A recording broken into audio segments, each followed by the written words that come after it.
തുർക്കിക്കെതിരെ Israel ആക്രമണം നടത്തിയാൽ Iran വെറുതെ നോക്കി നിൽക്കില്ലെന്ന് ഇറാനിയൻ വക്താവ് സായിദ് മുഹമ്മദ് മരണ്ടി. ഇറാനും ട്രംപും തമ്മിൽ യാതൊരു വെടിനിർത്തലും നിലവിലില്ലെന്നും സംഘർഷം രൂക്ഷമായാൽ അമേരിക്കൻ സ്വത്തുക്കൾക്കും സഖ്യകക്ഷികൾക്കുമെതിരെ ആക്രമണം നടത്താനുള്ള അവകാശം ഇറാൻ ഉണ്ടെന്നും വ്യക്തമാക്കി. നെതന്യാഹു ഭരണകൂടം തുർക്കിയെ ആക്രമിച്ചാൽ ഇറാൻ പ്രതികരിക്കുമെന്നും അദ്ദേഹം മുന്നറിയിപ്പ് നൽകി. പേർഷ്യൻ ഗൾഫിലെ രാജകുടുംബങ്ങൾ ഭരിക്കുന്ന രാജ്യങ്ങളിൽ അമേരിക്കൻ സൈന്യം നിലയുറപ്പിച്ചിട്ടുണ്ടെന്നും മരണ്ടി പറഞ്ഞു. ഇറാൻ യുദ്ധത്തിലാണെന്നും വെടിനിർത്തലല്ലെന്നും അദ്ദേഹം വ്യക്തമാക്കി. ഈ രാജ്യങ്ങൾ ഇറാന്റെ ശത്രുക്കൾക്കും ഇറാന്റെ കുട്ടികളെയും നേതാക്കളെയും കൊന്നവർക്കും അഭയം നൽകുകയാണെന്നും സമയം വരുമ്പോൾ ഇക്കാര്യം ആരും മറക്കരുതെന്നും ഓർമ്മിപ്പിച്ചു.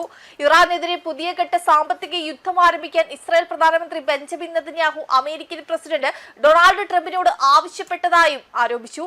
ട്രംപിന്റെ ആവശ്യങ്ങൾ അനുസരിച്ച് ഇറാനിയൻ പൗരന്മാരെ ലക്ഷ്യമിട്ടുള്ള സാമ്പത്തിക യുദ്ധത്തിൽ പങ്കാളികളാക്കുന്ന ഇറാന്റെ അയൽ രാജ്യങ്ങൾ കടുത്ത സൈനിക നടപടിക്ക് വിധേയരാകുമെന്നും മുന്നറിയിപ്പ് നൽകി. ഇത്തരം രാജ്യങ്ങളിലെ അമേരിക്കൻ സാമ്പത്തിക സ്വത്തുക്കളും ലക്ഷ്യമിടുമെന്നും മരണ്ടി വ്യക്തമാക്കി. തുർക്കിക്കെതിരായ ഏതൊരു ആക്രമണവും ഇറാനും അമേരിക്കയും തമ്മിലുള്ള നിലവിലെ സംഘർഷത്തെ കൂടുതൽ വ്യാപിപ്പിക്കാനുള്ള സാഹചര്യം സൃഷ്ടിക്കുമെന്ന സൂചനയാണ് മരണ്ടിയുടെ പ്രസ്താവന നൽകുന്നത്. അതേസമയം അദ്ദേഹം ഉന്നയിച്ച അവകാശവാദങ്ങളും മുന്നറിയിപ്പുകളും സംഘർഷത്തിന്റെ പശ്ചാത്തലത്തിലുള്ള ഇറാന്റെ നിലപാടായാണ് കണക്കാക്കുന്നത്. അതേസമയം അമേരിക്കൻ ഉപരോധം കാരണമുള്ള സാമ്പത്തിക പ്രതിസന്ധി ആശങ്കകൾക്കിടെ വമ്പൻ പ്രകൃതിവാതക നിക്ഷേപം കണ്ടെത്തിയിരിക്കുകയാണ് ഇറാൻ. 10,500 കോടി ഡോളറിന്റെ മൂല്യം വരുന്ന പ്രകൃതിവാതക ശേഖരമാണ് കണ്ടെത്തിയത്. ഏറ്റവും ഉയർന്ന ഗുണനിലവാരത്തിലുള്ള പ്രകൃതിവാതകമാണിതെന്നാണ് ശേഖരമെന്നാണ് ഇറാൻ പെട്രോളിയം മന്ത്രി മെഹ്സൻ പക്നെചാവ് അറിയിച്ചത്. പുതുതായി കണ്ടെത്തിയ പ്രകൃതിവാതക നിക്ഷേപത്തിൽ 7.5 ട്രില്യൺ ക്യൂബിക് അടി പ്രകൃതിവാതകം ഉണ്ടെന്നാണ് കണക്കാക്കുന്നത്. നിലവിൽ ഇറാന്റെയും ലോകത്തെയും ഏറ്റവും വലിയ പ്രകൃതിവാതക പാടങ്ങളിൽ ഒന്നായ സൗത്ത് പാൾസ് ഗ്യാസ് ഫീൽഡിൽ നിന്നുള്ള 15 വർഷത്തെ ഉൽപാദനത്തിന് തുല്യമാണ് പുതുതായി കണ്ടെത്തിയ ശേഖരമെന്ന് ഇറാൻ പെട്രോളിയം മന്ത്രി പറഞ്ഞു.